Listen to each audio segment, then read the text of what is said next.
Hello everyone, কেমন আছো তোমরা? আশা করছি সকলে ভালোই আছো। আমরাও ভালো আছি। লাইফস্টাইল চ্যানেলে সকলকে স্বাগত জানিয়ে আজকে একটা ভিডিও তোমাদের সাথে শেয়ার করছি। আশা করছি তোমাদের ভালো লাগবে।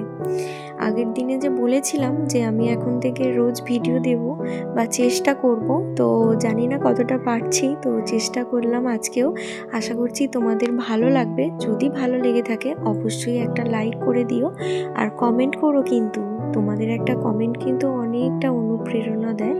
তো আর শেয়ার করো, সাবস্ক্রাইব করে পাশেই থেকো। তো আজকে দিনটা ছিল হচ্ছে বুধবার। আজকে ভিডিওটা ছিল অন্য রকম, অন্য দিন। কি হয়, সকাল থেকে ভিডিওটা শ্যুট করি বা সকালবেলার দিন মানে কাজটা আর কি শুরু করি, মানে শেয়ারও করি তোমাদের সাথে। যখন আর কি বড় ভিডিও শেয়ার করি তোমাদের সাথে, সেই ভিডিওতে আমার মানে বেলা থেকে কাজকর্ম থাকে। আজকের ভিডিওটা অনেকটাই বেলা থেকে, মানে আমি ঠিক স্নান করতে যাব তার আগে শুনলাম যে ও আর কি বাড়িতে আসবে খাওয়ার জন্য, মানে খেতে আসবে। সকালবেলায় বলছিল যে আমি আজকে বাড়িতেও আসতে পারি, তো সেই জন্য আর কি আমি একটু বেশি বেশি মানে টিফিন নিয়ে যাইনি, মানে লাঞ্চ টিফিন আজকে আর কি নিয়ে যাইনি। তো আজকে সকালবেলায় আর কি আমি তখন ভাবলাম যে ঠিক আছে, যখন লাঞ্চ নিয়েই যাচ্ছে না, তাহলে মানে একটু তরকারি বা সব কিছু একটু বেশি করেই মানে করে রাখি আর কি, একজনের বেশি করে আর কি। তো মানে করে রাখলাম। আর সেই জন্য আর কি ও দুপুরবেলা হঠাৎ করে ফোন করে বললো যে আমি আজকে বাড়িতেই আসবো খাওয়া দাওয়ার জন্য। তো ভাবলাম যে তাহলে তরকারি তো রয়েছে, কিন্তু ভাতটা তো হবে না, তাহলে ভাতটা বরঞ্চ একটু গরম গরম বসিয়ে দিই। তো ওইদিকে ভাতটা কিন্তু আমি বসিয়ে দিয়ে এদিকে বাসনগুলো মেজে নিয়েছি তোমাদের সাথে গল্প করতে করতে। আর জামা কাপড়গুলো অনেকক্ষণ ভিজিয়ে রেখে কাচা হয়ে গিয়েছিল, মানে অনেক আগে আর কি। তো আসবে শুনে আগে আমি ভাতটাই বসালাম, যে কখন এসে যাবে, জামা কাপড়টা একটু পরে মেলতে গেলেও হবে। তো জামা কাপড়গুলো কাচা হয়ে গেছে, এই যে ছাদে এসেছি মেলতে। দেখো কি পরিমাণ হাওয়া দিচ্ছে, জানি না মানে ওইদিকে কোথাও হাওয়া দিচ্ছে কিনা। শিলিগুড়িতে মানে রোজ হাওয়া দিচ্ছে, মানে প্রচণ্ড হাওয়া সকাল থেকে। রোদ কতটা উঠছে মানে কি বলবো, রোদের টেম্পার সেরকম নেই, রোদ হয়তো জোরে উঠছে না, কিন্তু এত হাওয়া দিচ্ছে যে জামা কাপড়, ভিজে জামা কাপড় মানে 1.5-2 ঘন্টার মধ্যে শুকনো হয়ে যাচ্ছে। তো ছাদে এসেছি জামা কাপড় মেলতে, তো মেলছিলাম, তো ভাবলাম যে না, আগে ক্লিপগুলো দিয়ে দিই। সচরাচর অন্য দিন আমি কি করি, আগে জামা কাপড় মেলে দিই তারপরে ক্লিপ দিই, কিন্তু আজকে যে পরিমাণে হাওয়া দিচ্ছে, তো ভাবলাম যে না, আগে জামা কাপড়গুলো মেলতেও থাকি প্লাস ক্লিপটাও দিই, না হলে আবার নিচে পড়ে যাবে। আর নিচে পড়ে গেলে পরে আমার বড্ড অস্বস্তি হয় যতক্ষণ আমি ধুতে পারি। জানি পরিষ্কার ছাদটা কিন্তু পরিষ্কার, কিন্তু তাও মনটা একটু কিরকম খুঁতখুত করে। তো কাদের মধ্যে এরকম খুঁতখুত মানে মনের মধ্যে এরকম খুঁতখুতানি রয়েছে, তো প্লিজ একটু কমেন্টে জানিও। আবার এদিকে জামা কাপড়গুলো মেলাও হয়ে গিয়েছে। কয়দিন হলো দুপুর দুপুর করে, মানে কি বলবো আর কি, 12টা 12:30 1টার পর থেকে ভীষণ মেঘ করছে।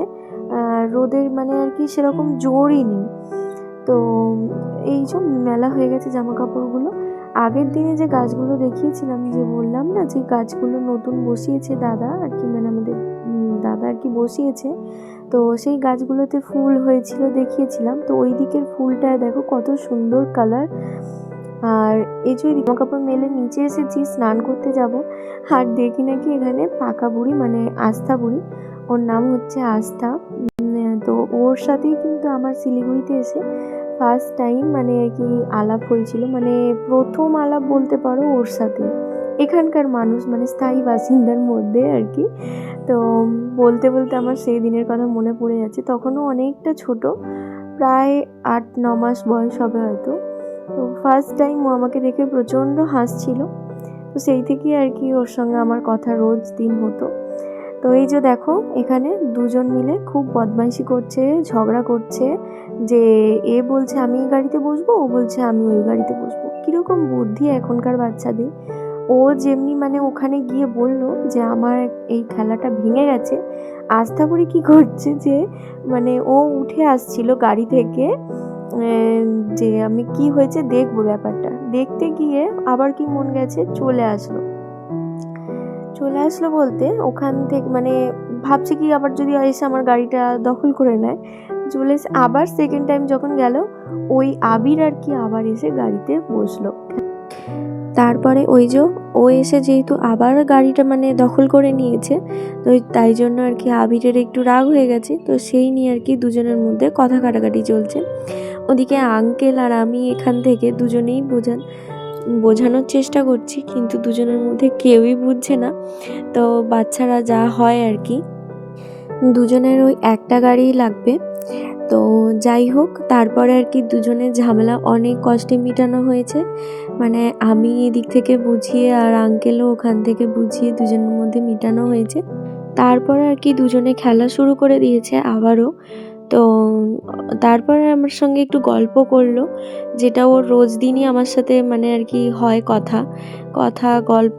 আগে তো খুব কথা বলতো, এখন একটু কমই কথা বলে, মানে এখন অনেক কথা বলতে শিখে গেছে তো তাই আর কি। তো এখানে আবার ছড়া শোনাচ্ছে, তুমি এদিকটা আসো, তোমার সাথে কথা আমি আছে। ওকে ডাকলাম।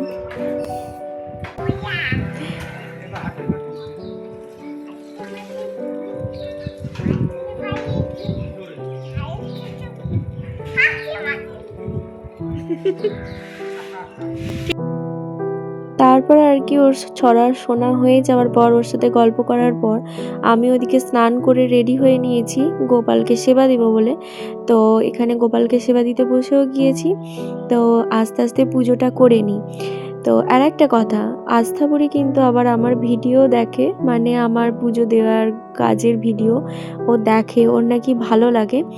তো ও কিন্তু আমাকে আন্টি বলতে পারে না, মানে আদো আদো গলায় যখন আন বলে ডাকে তখন মনে হয় মানে ভীষণ ভীষণ আনন্দ হয় মনের ভিতরটা, যেন মানে ছুটে চলে যাই। তো যাই হোক, এখান থেকে জানালা দিয়ে ওকে দেখা যায় বলে তবু আর কি ভালো লাগে, কথা বলি, আমার অনেকটা সময় কিন্তু মানে হাসি খুশিতে কেটে যায়। আর ওর সাথে মানে প্রথম থেকেই যখন কথা বলি তখনই মানে একটা আলাদা রকম মনে হয় যে যে মানে খুবই চেনা মনে হয় আর কি। এদিকে গোপালকে সেবা দেওয়া হয়ে গেছে, মানে দিয়ে আমি জব করে নেব। আর হনুমান চালিসা অবশ্যই পড়বো, কারণ রোজ দিন হনুমান চালিসা পড়া এটা একটা মানে অভ্যাস হয়ে গেছে। জানি না তোমরা কে কে পড়ো, তো যে যে হনুমান চালিসা রোজ দিন পড়ো আর কি অবশ্যই কমেন্টে জানিও। আর আমি কিন্তু রোজই পড়ার চেষ্টা করি, মানে অভ্যাস হয়ে গেছে, প্লাস আমি চেষ্টাও করি। না পড়তে পারলেও অবশ্যই আমি কিন্তু হনুমান চালিসা শুনে নিই। হ্যাঁ, তো এদিকে হনুমান চালিসা পড়ে নেব, জব করে নেব। রোজ দিন স্নান করে উঠে মানে ঠাকুরের কাছে একটু না বসলে পরে বা একটুখানি মানে না করলে আমার যেন শান্তিই হয় না মনটা। ভীষণ ভীষণ মনের মধ্যে একটা কিছু হতে থাকে যে কি একটা কাজ আমার আজকে হয়নি বা হলো না। তো এদিকে পুজো দেওয়া হয়ে গিয়েছে। তারপরে আর কি বিছানায় এসে বসলাম একটু রোদ খেতে, তখন দেখি নাকি মানে ও আর কি আসছে। তো ভাবলাম ভিডিও করে নিই, তো ভিডিও করে নিয়েছি। এই যে নিচে যাচ্ছি দরজা খুলতে। যেদিন যেদিন ও আর কি বাড়িতে খেতে আসে, খুব মানে আসে তা না, ওই হয়তো কখনো শরীরটা খারাপ গেল যে টিফিন নিয়ে গেল না, টিফিনে তো অ্যাকচুয়ালি আমি রুটিই দিই। তো বললো যে না আজকে রুটি খাবো না, তো বাড়িতে আসবো, কাছাকাছির মধ্যে থাকবো, চেষ্টা করব। তাও আবার অনেক এরকম হয়েছে বাড়িতে আসবো বলেও আসতে পারিনি, বাইরে থেকেই লাঞ্চ করে নিয়েছে। তো আজকে ওর কি মন গেছে যে না একটু বাড়িতে যাই, বাড়িতে গিয়ে খাওয়া দাওয়া করে আসি। তো আসলো, মানে রীতিমতো আমি তো খুব খুশি, কারণ যেদিন ও বাড়িতে আসে সেদিন আমার মনটা অন্যরকম হয়ে যায়, কারণ প্রত্যেক দিন আমি একাই লাঞ্চ করি, ও আসলে পরে মানে দুজনে একসাথে আর কি লাঞ্চ করা হয়। বাদবাকি সানডেটা তো দুজনে একসাথে লাঞ্চ করি, কিন্তু প্রত্যেক সপ্তাহে প্রত্যেক দিন আমি কিন্তু একাই লাঞ্চ করি। তো এদিকে ওকে খেতেও দিয়ে দিয়েছি, সকালবেলা অনেক কিছুই রান্না করেছিলাম। আর খাওয়া দাওয়া করে ও আবার বেরিয়ে যাবে, খাওয়া দাওয়ার পর একটু দেখো ফল কেটে নিয়েছি আর কি, দুজনে মিলে একটু ফলও খেয়ে নেব, নিয়ে তারপর আর কি বেরিয়ে যাবে ও। তো এই যে আবার বেরিয়ে যাচ্ছে, আবার সেই রাত্রেবেলা ফিরবে। তো আমি নিচে গেলাম দরজাটা আটকাতে। তো এই যে একটু মনটা খারাপ হয়ে যায় যখন ও আর কি বেরিয়ে যায় অফিস থেকে দুপুরবেলা, মানে আসেই না, খুব কমই আসে, কিন্তু তাও ওই হয়তো মাঝে সাঝে বললো যে আজকে টিফিন নিয়ে যাব না, পাশেই থাকবো, তাহলে আমি আসবো, এই সাইড তো কাছে আছে, তাহলে আসবো। তো এইদিকে দেখো বেরোতে গিয়ে আবার ওনার ফোন এসে গেছে সাইড থেকে, তো উনি আমার ফোনে কথা বলে নিলেন, এখানে আমি টাটা করে নিলাম। তো আজকের ভিডিওটা কেমন লাগলো তোমরা অবশ্যই কিন্তু কমেন্টে জানিও। যদি ভালো লেগে থাকে অবশ্যই লাইক কমেন্ট শেয়ার করো। আর সবাই ভালো থেকো, সুস্থ থেকো। আশা করছি ভালো লাগলো। টাটা।